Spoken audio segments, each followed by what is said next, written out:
The phone buzzed at exactly 6 a.m. Margaret had already been awake for half an hour. At 72, sleep came lightly, like a visitor who never stayed long. She sat at the small kitchen table of her quiet suburban house in Ohio, hands wrapped around a chipped blue mug that read "World's Best Mom." The mug had been a gift from her son when he was 12. She still used it every morning, even though the letters had faded and the handle was cracked. Outside, the morning was gentle. Birds chirped. The sun crept through lace curtains she had washed and rehung herself just the week before. Everything felt ordinary. Safe. She smiled softly when she saw the notification on her phone. My son, she thought. Maybe he finally remembered I like to hear from him before work. Margaret wiped her hands on a napkin and picked up the phone. Her heart, foolish and hopeful even after all these years, lifted just a little. Then she read the message. Don't expect me to take care of you in old age. I have my own life and family. That was it. No greeting. No mom. No explanation. No warmth. Just a sentence short, sharp, and final, like a door slamming shut. Margaret stared at the screen. For a long moment, she didn't blink. Her thumb hovered over the phone, as if the words might change if she looked away and back again. But they didn't. They stayed exactly where they were, heavy and unforgiving. She felt something move inside her chest. Not explode, not break loudly, but sink, slowly, quietly. Like a stone dropped into deep water, she nodded once. Just a small nod, to no one at all. All right, she whispered to the empty kitchen. There was no scream, no tears, no shaking hands, only silence. Margaret had spent her entire adult life believing in one simple idea. If you give everything to your child, they will never abandon you. She had been 24 when she held her newborn son for the first time. His father had left before the baby was even born, leaving behind an apology scribbled on a diner napkin and a ring that turned her finger green. Margaret never spoke badly about him. She simply folded the napkin, placed it in a drawer, and got to work. She worked 2 jobs. Sometimes 3. She cleaned offices at night and served coffee in the mornings. She learned how to stretch $1 until it felt like 2. She skipped meals so her son could have seconds. She wore the same winter coat for 15 years and told herself it was still perfectly fine. When her son wanted to play baseball, she bought him a glove instead of paying the electricity bill on time. When he got into college, she sold her mother's old jewelry, gold bracelets passed down through generations, and told him it didn't matter. Because he mattered. Every choice she made bent toward him. Every dream she had quietly stepped aside. She never complained. Not once. Children are blessings, she would say whenever someone asked how she managed alone. They give your life meaning. And for a long time, that felt true. The first time she sensed something changing was after he got married. His wife, Linda, was polite. But only in the way strangers are polite to someone they don't plan on keeping close. She smiled without warmth, spoke without listening, and always seemed uncomfortable when Margaret stayed too long. You should think about downsizing, Linda once said, glancing around Margaret's modest home. It's a lot of responsibility at your age. Margaret laughed it off. Oh, I'm fine. This house raised my son. Linda didn't laugh. After the wedding, the phone calls slowed. Visits became rushed. Holidays were complicated. Margaret told herself it was normal. That young families were busy. That love didn't always look the same as it used to. She defended her son even when friends gently raised concerns. He's just building his life, she said. That's what I raised him to do. What she didn't see, what she refused to see, was how her place in his life was quietly being rewritten. From mother to obligation. From love to burden. And now, with one text message, the rewriting was complete. Margaret set the phone down and stood up slowly. Her knees ached, but she didn't notice. She moved to the sink, rinsed her mug, and placed it carefully on the drying rack. Habit guided her movements. Routine kept her steady. She sat back down at the table and folded her hands. Memories came uninvited. Her son at 6, running into the house with scraped knees, crying for her. Her son at 16, slamming doors, shouting that she didn't understand. Then quietly apologizing the next morning. Her son at 25, hugging her tightly at graduation, whispering, "I couldn't have done this without you, Mom." She had believed those moments were promises. Apparently, they were not. A lump rose in her throat, but she swallowed it down. Crying felt useless. Begging felt worse. She had never asked her son for much, only love, respect, and the comfort of knowing she wouldn't be alone when her strength finally failed. Even that, it seemed, was too much. Margaret stood and walked down the narrow hallway to her bedroom. At the back of the closet, behind winter coats and a box of old photo albums, was a small metal lockbox. She pulled it out and placed it on the bed. Inside were documents she hadn't touched in years. Her will, her insurance papers, her final plans. She had written them with a peaceful heart, confident that everything she left behind would go to her son, that he would take care of her when the time came. That family meant something more than convenience. She picked up the papers and sat on the edge of the bed. "Well," she said softly, "people change." She didn't feel anger. Not yet. What she felt was clarity. Back in the kitchen. Her phone buzzed again. For a brief second, hope flickered, an apology, maybe. A clarification. But it wasn't from her son. It was a notification from her bank. A routine update. Ordinary life continuing, indifferent to her pain. Margaret smiled faintly. Life doesn't stop just because your heart does, she thought. She returned to the table, opened her laptop, and searched for her lawyer's number. The same lawyer who had helped her buy this house decades ago. The same man who had once joked, "You're the strongest woman I know." She scheduled an appointment for that afternoon. No drama. No announcement. No confrontation. Just action.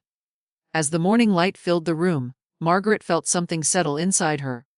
A quiet resolve. She had spent her life pouring herself into others. Perhaps now, in the last chapters of her story, it was time to choose herself. She picked up her phone one last time and reread the message. "Don't expect me to take care of you in old age." Margaret nodded again. "I won't," she said calmly. And with that, a lifetime of sacrifice reached its end. Not with a scream, but with a decision. The kind that changes everything. Margaret used to believe that blood carried memory, that it remembered every sacrifice, every sleepless night, every silent prayer whispered over a child's bed. She believed family bonds were stitched together by shared pain and shared love, too strong to unravel. That belief began to fade the afternoon she sat in her lawyer's office, staring at a framed photograph of a smiling family she didn't recognize. The office smelled faintly of lemon polish and old paper. The walls were lined with certificates, decades of proof that promises could be formalized and broken with equal ease. Her lawyer, Mr. Henry Collins, sat across from her, his brow furrowed with concern.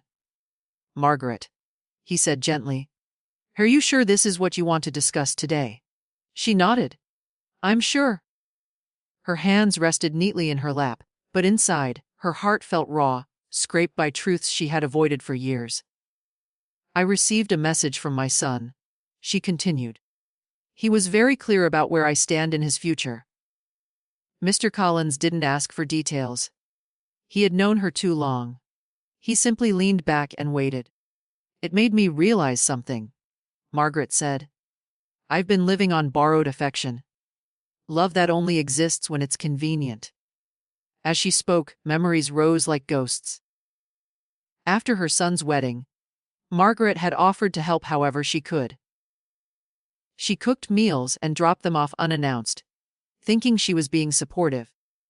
Linda would accept the food with a tight smile, then later post photos online of homemade dinners, with captions about independence and building a life without help. Margaret noticed, but said nothing. When her son asked to borrow money for a short-term issue, she didn't hesitate. She transferred the funds the same day. Weeks later, she overheard Linda joking at a family gathering about a spontaneous weekend trip, funded, it seemed, by money that was never mentioned again. Still, Margaret said nothing. She told herself this was what family did. You give. You trust. You don't keep score. But slowly, cracks appeared. Her son stopped discussing finances with her, unless he needed something. Conversations became transactional, measured by what she could provide rather than who she was. And Linda's tone shifted. Compliments turned into comments. Advice into instructions. You know, Margaret, she once said, swirling wine in her glass, most people your age plan for assisted living. You can't expect your children to put their lives on hold. Margaret had laughed awkwardly, heat rising in her cheeks. Oh, I'd never expect that. The words tasted bitter even as she spoke them. The first lie revealed itself quietly. One afternoon, Margaret ran into her niece at the grocery store. They chatted casually, discussing family updates. Then her niece hesitated. I didn't know you were struggling, she said. Margaret blinked. Struggling? Yes, her niece replied. Your son said you were having trouble managing your finances. That's why he's been so stressed. Margaret felt the floor tilt beneath her feet. She smiled politely, finished her shopping, and drove home in silence. At home, she opened her bank statements. Every bill paid, every account in order. She had lived frugally her whole life. Struggling was the one thing she was not. That night, she realized the truth. Her son wasn't distancing himself because life was busy. He was creating a narrative. A story where she was fragile. Unstable. A problem to be managed, not a mother to be respected. And that story made his choices easier to justify. The second truth came from a neighbor. Mrs. Alvarez, who lived 2 houses down, stopped Margaret one morning while she was watering her plants. I hope you don't mind me asking, she said carefully. But are you planning to sell your house? Margaret frowned. No, why would I? Mrs. Alvarez looked embarrassed. Your son mentioned it. He said you'd probably move soon, and they might take over the place. Margaret's grip tightened on the hose. Take over. That word echoed in her mind long after Mrs. Alvarez walked away. Inside her home, Margaret stood in the living room and looked around. The scuffed hardwood floors. The faded couch. The family photos lining the mantel. This house was not just property. It was proof of survival. Proof that she had built something from nothing. And somewhere along the way, it had stopped being hers in her son's eyes. With each revelation, the pain sharpened, but so did her awareness. She began to notice patterns she once ignored. How Linda always redirected conversations about Margaret's health toward future plans. How her son grew defensive when Margaret mentioned legal paperwork. How they both spoke about inheritance, as if it were already decided. They weren't waiting for her to pass.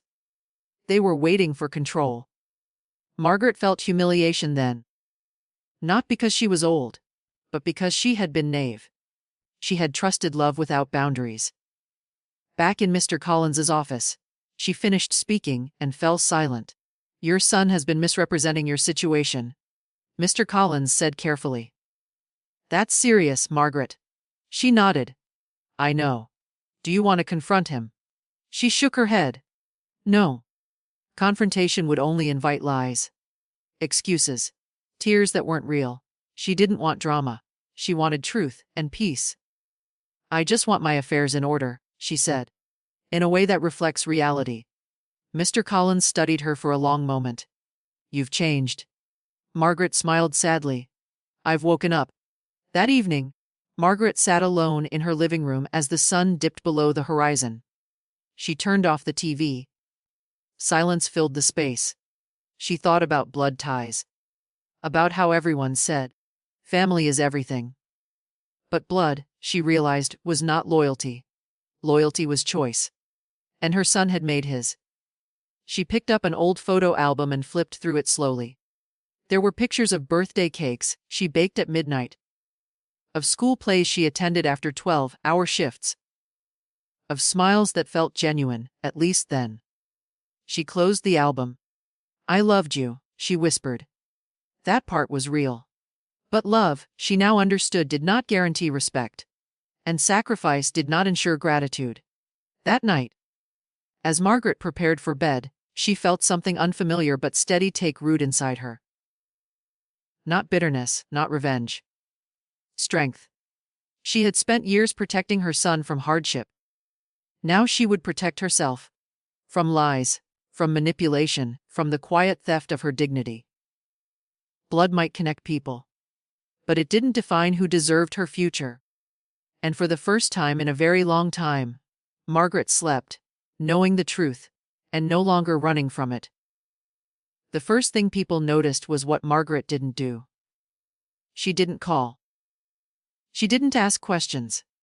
She didn't send long messages trying to explain her feelings or repair something that had been quietly broken for years. Margaret simply went silent. To anyone watching from the outside, it might have looked like withdrawal, like defeat. But silence, she soon learned, was not weakness. It was a boundary. One she had never allowed herself before. The morning after she left her lawyer's office, Margaret woke with a strange calm. The familiar ache of disappointment was still there, but it no longer ruled her. She made her coffee, opened the curtains, and let the sunlight fill the kitchen. For the first time in weeks, she didn't check her phone. Her son didn't notice right away. Days passed. Then a week. No message asking if she was okay. No casual call. Nothing. And in that absence, Margaret found clarity. She began to reorganize her days, not to stay busy, but to reclaim them. She joined the local library's reading group, after seeing a small flyer taped to the door. She hadn't sat in a circle discussing books in decades. The first meeting felt awkward. She spoke little. But when she did, people listened. Not because she was someone's mother, but because she had something to say. She volunteered at a community food pantry twice a week. The work was simple, sorting cans, greeting families, but it grounded her. Everyone there was equal. No one assumed ownership over her future. On Thursdays, she took long walks through the neighborhood.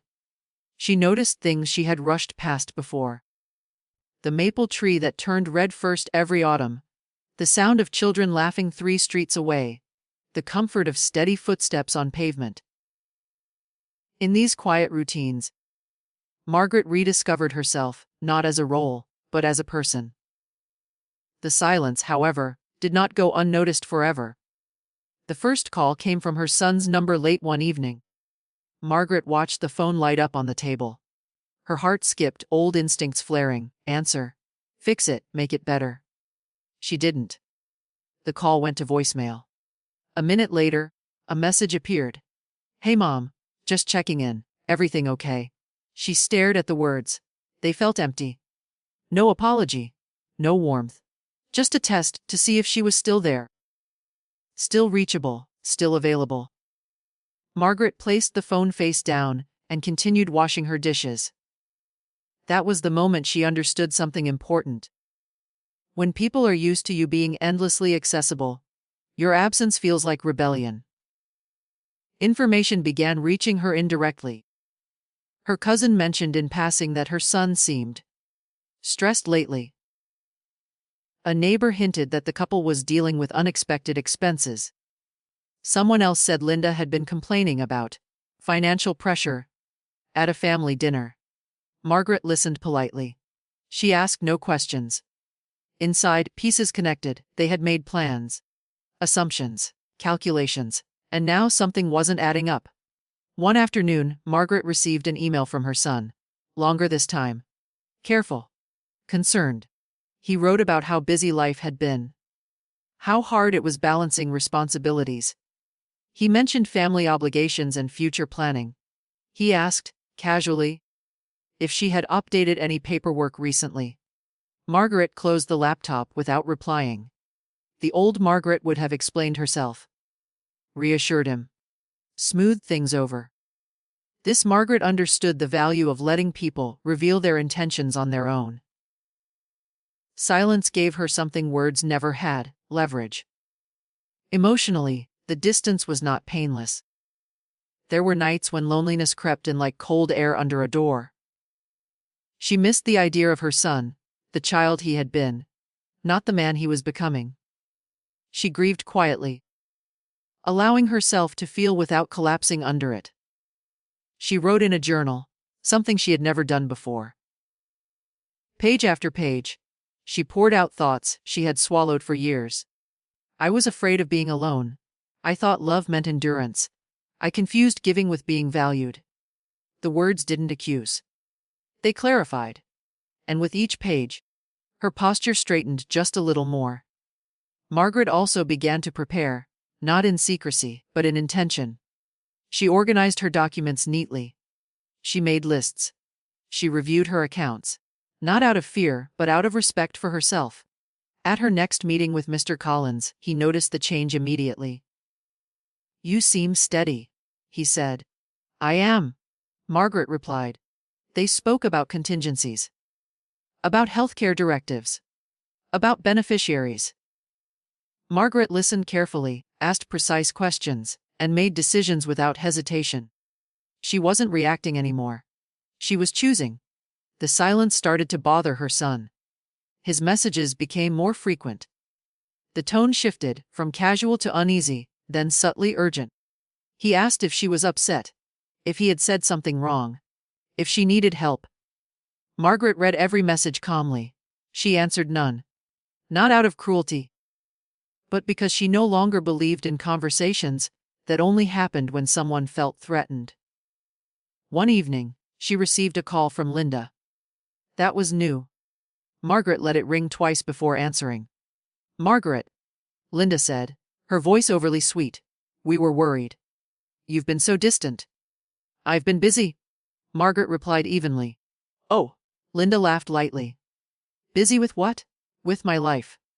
There was a pause. "Well," Linda continued, "we just wanted to make sure everything was settled. You know, for the future." Margaret smiled to herself. "It is," she said simply. She wished Linda a good evening and hung up. Her hands didn't shake. As weeks passed, Margaret noticed something else changing: her self-respect. She no longer flinched when people mentioned her son. She no longer defended him automatically. She allowed reality to exist without polishing it. When a friend asked if she was worried about being alone as she aged, Margaret answered honestly. "No," she said. "I'm worried about being surrounded by people who don't care." That honesty felt like freedom. Late one night, Margaret sat on her porch, wrapped in a light sweater, watching fireflies blink in the darkness. The air was warm. The world felt quiet and open. She thought about all the years she had been loud in her love, giving, explaining, forgiving endlessly. And now, in her silence, she felt more powerful than ever. She hadn't threatened anyone. She hadn't punished anyone. She had simply stepped back, and in doing so, she had shifted the balance. People often confuse silence with surrender. Margaret knew better. Silence was not absence. It was presence, contained, deliberate, and unshakable. And somewhere, far away, the people who once took her for granted were beginning to realize something was very wrong. The woman they thought would always be there, waiting, giving, sacrificing, was no longer available, and that realization was only the beginning. The knock came at 7:04 a.m. It wasn't polite. It wasn't patient. It wasn't the knock of someone visiting out of love. It was sharp, loud, demanding, like fear wrapped in anger. Margaret was already awake. She sat at the kitchen table, the same place where weeks earlier she had read the message that ended a lifetime of quiet sacrifice. A thin beam of morning light crossed the floor. Her coffee steamed gently beside her. Everything was calm. The knock came again, louder this time. Then a voice. "Mom! Open the door!" Margaret didn't rush. She rose slowly, her movements steady, her heart surprisingly calm. She walked to the front door and opened it. Her son stood there, breathless, eyes wide, hair uncombed. Linda hovered behind him, arms crossed tightly against her chest. Panic clung to them like a second skin. "What did you do?" her son demanded before she could speak. Margaret stepped aside. "Good morning," she said softly. "You'd better come in." They entered as if the house belonged to them, like it always had in their minds. Her son paced the living room. Linda stayed standing, scanning the space as if measuring what was still hers to lose. "We heard you changed your will," her son said, his voice tight. "Why didn't you tell me?" Margaret closed the door and turned to face them. "You didn't tell me when you decided not to take care of me in my old age," she replied calmly. "I assumed we were done informing each other of personal decisions." The room went silent. Linda scoffed. "That's not fair. You know that message was taken out of context." Margaret tilted her head slightly. "Was it?" Her son rubbed his face. "Mom, you're overreacting. We were just being honest. We have responsibilities. Kids. A future." Margaret nodded. "So do I." She walked to the small cabinet by the window and took out a neatly organized folder. She placed it on the coffee table between them and sat down. "This," she said, "is my future." Her son lunged forward, opening the folder with shaking hands. Papers rustled. His eyes moved quickly, scanning lines, names, numbers. Then his face drained of color. "What is this?" he whispered. "It's my will," Margaret said. "The updated one." Linda stepped closer, peering over his shoulder. Her lips parted. "There has to be a mistake." "There isn't," Margaret replied.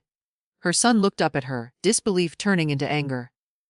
"You gave it away," he said. "You gave everything away." Margaret met his gaze without flinching. "No. I gave it where it belonged." The will was simple. Clear. Thoughtfully written. Margaret's house, sold, with proceeds donated to two organizations she had volunteered with for years. A women's shelter and a community food bank. Her savings, placed into a trust for her grandchildren. Released only when they reached adulthood. Contingent on education, responsibility, and community service. Her personal belongings, photographs, keepsakes, letters, donated or gifted to people who had shown her kindness when she was invisible. And for her son, a letter.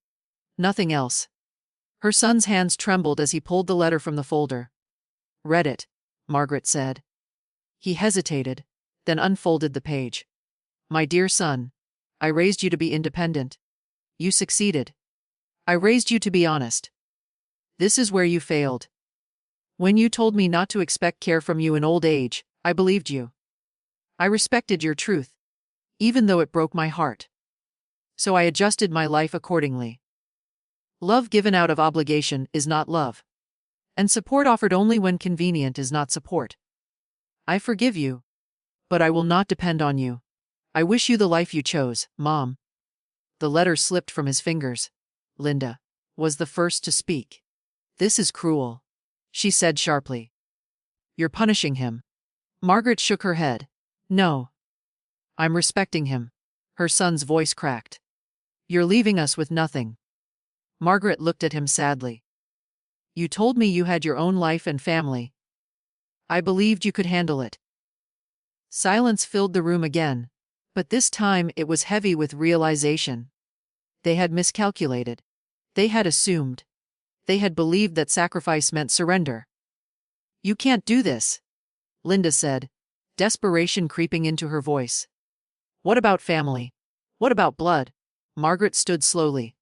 "Blood connects us," she said. "But loyalty is a choice. And you both made yours long before I made mine." Her son looked at her now, not with anger, but fear. "What am I supposed to tell people?" he asked. Margaret smiled gently. The truth. That she had lived with dignity. That she had listened when he spoke. That she had believed him. They left shortly after. There was no shouting. No dramatic goodbye. Just quiet defeat. Margaret closed the door behind them and leaned against it for a moment, not out of weakness, but release. Then she laughed softly. Not from joy at their pain, but from relief. That afternoon, Margaret sat on her porch with a glass of iced tea, watching the world move at its own pace. A neighbor waved, a child rode past on a bike. Life continued, simple, honest, real. She felt no guilt. She had not taken revenge with cruelty or destruction. She had taken it with clarity. By believing people when they showed her who they were. By choosing self-respect over fear. By understanding that love should never cost dignity. As the sun dipped low, Margaret closed her eyes and breathed deeply. For the first time in years, her future felt light. Not because she was alone, but because she was finally free.